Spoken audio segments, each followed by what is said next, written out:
मेरे प्यारे सभी मित्रों, बंधुओं, बांध बंधुओं, जो भी हो, सभी लोगों को नमस्कार, जय हिंद। आज मैं फिर से साधारण ब्याज के कुछ और क्वेश्चन लेके आपके बीच में हाजिर हूँ। उम्मीद करते हैं पिछले वीडियोस को आपने देखा होगा। अगर नहीं देखा तो डिस्क्रिप्शन में लिंक हमने दे रखा, उसको जाके देख सकते हो, ठीक है। तो फिर इसको देखो, अगर समझ में आए तो लाइक करो, शेयर करो और सब्सक्राइब करो, ठीक है। चलिए देखते हैं आज के कुछ क्वेश्चन। आज का जो मेरा पहला क्वेश्चन है वो ये कह रहा है, पिछला सा क्वेश्चन है एकदम, कह रहा साधारण ब्याज की किस दर से कोई धन 5 वर्ष में अपने का चौगुना हो जाएगा। कितना हो जाएगा? चौगुना। इसको मैंने बताया है कितना गुना, चौगुना हो जाएगा, ठीक। एक है, कितना हो जाएगा? 4 है। दर पूछ रहे हैं, क्या पूछ रहे हैं? दर कितने, कह रहे हैं किस दर से, तो 1 बढ़ा कितना, 1 से 4 हो गया, ठीक। दर पूछ रहे हैं, तो अगर दर की बात करें तो प्रतिशत आता है, तो प्रतिशत में क्या चलता है? 100। तो हमने कहा था इस 1 को हम हमेशा क्या मान ले? 100 मान ले। तो ये 4 कितना हो जाएगा? 400, तभी तो चौगुना होगा। तो बढ़ा कितना, क्योंकि साधारण ब्याज है तो 3 गुना हो गया। 3 गुना मतलब 300 बढ़ गया। क्या हुआ? 300 बढ़ गया। या अब इसे इधर चौगुना बढ़ा तो यहाँ इसको ब्याज कितनी मिली? 300 रुपए की मिली। 300 रुपए, 300% उसको ब्याज मिला। 300% ब्याज मिला कितने साल में? ये हमें पता करना नहीं है, हमें क्या है? 5 साल में मिला। क्या है? 5 साल में मिला। क्या मिला? 5 साल में मिला। तो दर पता करनी है, तो हम क्या करेंगे भाई? 300% मिला, 5 से भाग देंगे। 5 से भाग करेंगे कितना हो जाएगा? 5 × 30 यानी 60% इसकी दर होगी। क्या होगी? 60% इसकी दर होगी, ठीक। आप चाहे तो इसको साधारण ब्याज के फार्मूले से भी लगा सकते हैं। भाई क्या है, हम माने कि राशि क्या है? P है। वो कितनी हो जा रही? 4P हो जा रही। कितनी हो जा रही? 4P। तो ब्याज कितना मिला? 3P ब्याज मिल गया। कितना मिला? ब्याज 3P मिल गया। तो सिंपल इंटरेस्ट बराबर क्या होता है? PRT by 100। इसको लगा दिए तो सिंपल इंटरेस्ट हमें मिला कितना? 3 फॉर्मूले में हम रखेंगे तो सिंपल इंटरेस्ट हमारा क्या है? सिंपल इंटरेस्ट है 3P और P कितना है? P के बराबर। R हमें पता ही करना है, T हमें दिया है 5 और बटे में क्या है? 100। इस P से इस P को क्या करेंगे? कैंसिल आउट कर देंगे।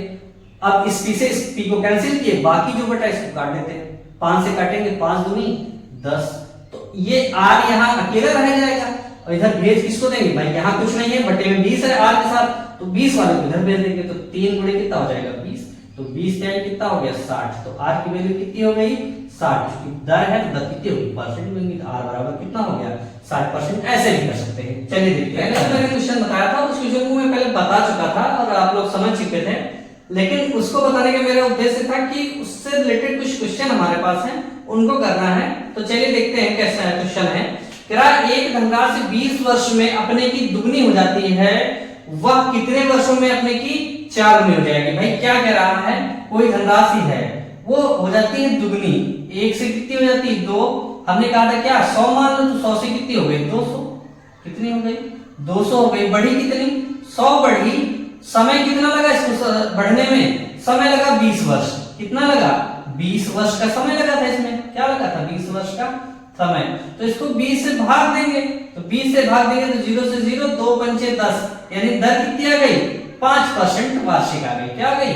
5% वार्षिक आ गई। तो कह रहा है कितने वर्ष में 4 गुनी हो जाएगी? तो 100 की 400 कब होगी? भाई 400, 100 की 4 गुनी मतलब 400। 400 मतलब कितना बढ़ाना है इसको? 300 बढ़ाना है। 300 बढ़ाना है, दर कितनी है? 5 से इसको क्या करेंगे? 5 से भाग देंगे।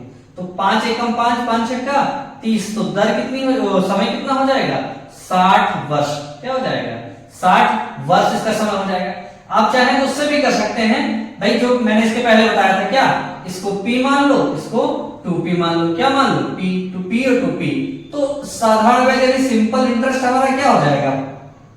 P।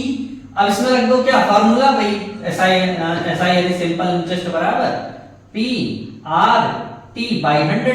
यहाँ क्या हो जाएगा? PRT by 100। P की SI की वैल्यू कितनी है? P है, और P तो P हमारा है, P तो P है क्योंकि यहाँ P माने। R की वैल्यू हमें नहीं पता, R की वैल्यू हमें पता करना है। टाइम पता है, टाइम पता है 20। 20 कर देंगे, बटे में 100 हो जाएगा। तो ये इससे कैंसिल आउट हो जाएगा। 20 एकम 20, 20 पंचे 100। यहां से R निकल आएगा कितना? 5%। क्या निकल आएगा? R यहां से 5% निकल आएगा। वही 5% निकला था, 5% निकल आएगा। फिर से अब ये P है, ये कितना हो जाएगा 4P, कितना हो जाएगा 4P। तो सिंपल इंटरेस्ट यानी 3P, ये कितना हो जाएगा 3P हो जाएगा सिंपल इंटरेस्ट। भाई दोनों को घटा देंगे, ये मूलधन है और ये मिश्रधन है, तो सिंपल इंटरेस्ट यानी 3P हो जाएगा। अब इसको हम रख देंगे वही फार्मूला, तो 3P यानी SI हमारा कितना है 3P के बराबर है। P तो हमारा प्रिंसिपल हमारा P है, R हमें अब की बार पता है, R कितना है 5, T नहीं पता तो इसको T बटे में T और यहाँ बटे में कितना हो जाएगा 100। तो P से P क्या हुआ कैंसिल आउट हो गया। अब 5 से इसको काटेंगे, 5 दूनी 10 यानी 20 आ जाएगा, 20 इधर भेज देंगे तो T रखेंगे, 20 इधर आया, 20 क्या 60, तो कितना हो जाएगा 60 वर्ष। इसको ऐसे भी आप अप्लाई कर सकते हो, ठीक। तो हमारे हिसाब से ये परसेंट ज्यादा बेटर रहेगा, परसेंट वाला। आप इसे फार्मूले का यूज करके करना चाहे तो फार्मूले का यूज करके कर सकते हैं, अगर परसेंट मान के करना चाहे तो परसेंट मान के कर सकते हैं। चलिए देखते हैं अगला क्वेश्चन। कह रहा है कोई धनराशि 5 वर्ष में 3 गुना। अब यहाँ फिर से 5 वर्ष में 3 गुना 100 है, तो 3 गुना मतलब 300, कितना हो गया 200 पता है, 200 बढ़ा 5 से बढ़ा कितना हुआ 5 चौको 20, यानी ब्याज की दर कितनी हो गई 40%। ब्याज की दर कितनी हो गई 40%। तो कह रहे हैं वह कितने वर्ष में 5 गुना हो जाएगा, तो 100 से कितना हो गया 500, कितना बढ़ गया 400। 400 कितने वर्ष में बढ़ेगा बटे में 40 कर देंगे, 40 से भाग करेंगे 4 दहम 40, कितना हो जाएगा 10 वर्ष, कितना हो जाएगा 10 वर्ष। ऐसे इसको फाइंड कर सकते हैं, ठीक है। चलिए देखते हैं अगला क्वेश्चन। रहा है कह रहा 1500 का 6% वार्षिक साधारण ब्याज की दर से कितना है इनके पास 1500 रुपया। दर कितनी है 6%, दर कितनी है 6%, और समय कितना है 10 वर्ष, कितना है 10 वर्ष। इससे जो ब्याज मिलेगा वो ब्याज काफी के बराबर है, एक कोई धन है उतना ही जितना 5% की दर से, अगला है कि 3000 रुपए है, 3000 रुपए है, इसकी दर कितनी है, इसकी दर है 5%, कितनी है 5%, और समय है इसका P, T कितना है P, कितना T है P समय है। इसके बाद कह रहा है दोनों से जो ब्याज मिला वो क्या है बराबर है। कह रहा है क्वेश्चन 1500 रुपए का 6% वार्षिक साधारण ब्याज 10 वर्ष के लिए उतना ही है जितना 5 वर्ष वार्षिक दर से 3000 का P समय के लिए है। P का मान ज्ञात करो। भाई दोनों के साधारण ब्याज बराबर है तो हम क्या करते हैं P1 PRT है, R1 T1 बाई 100 यहां हो जाएगा, यहां कुछ क्या हो जाएगा P2 R2 और T2, इस फार्मूले को लगा दे एकदम इजी से आ जाएगा। क्या होगा P का वैल्यू कितना है 1500, R का वैल्यू है 6, समय कितना है 10, ये काहे बराबर है P2 हमारा कितना है 3000, R2 कितना है 5% और T2 कितना है T2 कितना है P की वैल्यू काट देते हैं। भाई जो कट रहा है उसको काट देते हैं बिना समय गंवाए। 3 जीरो कट रहे हैं, 3 जीरो मैंने काट दिए, ठीक। अब ये क्या होगा भाई 3 बचे 15 से ये 15 कट गया, तो P की वैल्यू कितनी आ गई 6 आ गई, कितनी आ गई 6, यानी P बराबर हमारा कितना हो गया 6, ये आंसर हो गया, ठीक। इसको ऐसे किया जा सकता है। चलिए देखते हैं अगला क्वेश्चन। अगला क्या कर रहा है, ये महेश है, उनका भी कुछ अपना अलग है। इनका P कितना है भाई, इन्होंने पिछला क्वेश्चन है P बराबर कितना है 1000 कह रहा है, 1000 कह रहा है, ठीक। 1000 में 10000 है, ठीक 10000 है। R कितना है 12%, समय कितना है 5, यानी इसको R1 कर दो, इसको T1 कर दो, कितना है 5 है, कितना दे दिया 5। और गणेश है, गणेश का P1 कितना है, गणेश का P1 है 5000, P2 इसको R2 मान लो, तो R2 कितना है इनका गणेश जी का R2 है 20। दर पता करनी, सॉरी दूसरे वाले में दर पता करनी है, तो यहाँ ये R2 की वैल्यू क्या कर दो, यहाँ R2 की वैल्यू कुछ उन्होंने दे रखी, R2 को R2 मान लिए या R2 को R मान ले। फिर T3 की वैल्यू कितनी है 20, कितनी है 20, फॉर्मूले में रख दो क्या P1 R1 T1 बराबर कितनी हो जाएगा P2 R2 T2। इन दोनों को बराबर काहे कर रहे हैं, क्योंकि साधारण में बराबर है इनका, ठीक। तो कितना हो जाएगा 10000 रखेंगे, R2 कितना है 12 रख देंगे, फिर T2 कितना है 5 रख देंगे, फिर P2 कितना हो जाएगा 50000, ठीक 5000 है, और R की वैल्यू तो R ही है, T की वैल्यू है 20, क्या 20 है। तो 1 2 3 1 2 3, एक ये कट गया, एक ये कट गया, ठीक, अब कौन बच रहा, 5 बच रहा है, इधर काट तो 2 से 2 छक 12, यानी आर की वैल्यू कितनी आ गई, 6।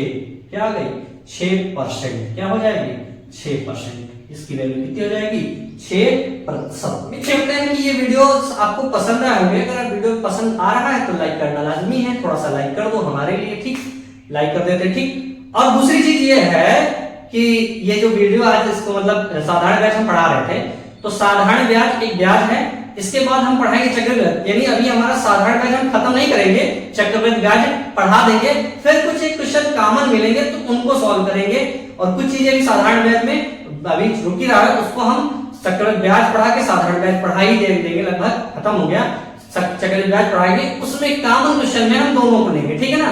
कुछ क्वेश्चन हमारे पेपर्स में आए हुए उनको हम देख लेंगे, क्योंकि बेसिक कॉन्सेप्ट अगर हम चक्रवृद्धि ब्याज और मिश्रण का समझ लेंगे तो बहुत सारे क्वेश्चन, जो ज्यादा क्वेश्चन आते हैं वो चक्रवृद्धि ब्याज और साधारण ब्याज के कॉम्बिनेशन से आते हैं, इसको समझेंगे, ठीक है ना। तो इसके बाद अगला जो वीडियो होगा मेरा चक्रवृद्धि ब्याज पर होगा। अभी साधारण ब्याज पूरी तरह से खत्म नहीं हुआ, साधारण ब्याज प्लस चक्रवृद्धि ब्याज, फिर उसके बाद फिर जो होंगे उनके कॉमन क्वेश्चन, फिर चीजें जो बची होंगी साधारण ब्याज की वो भी उसमें हम क्लियर करेंगे, ठीक है।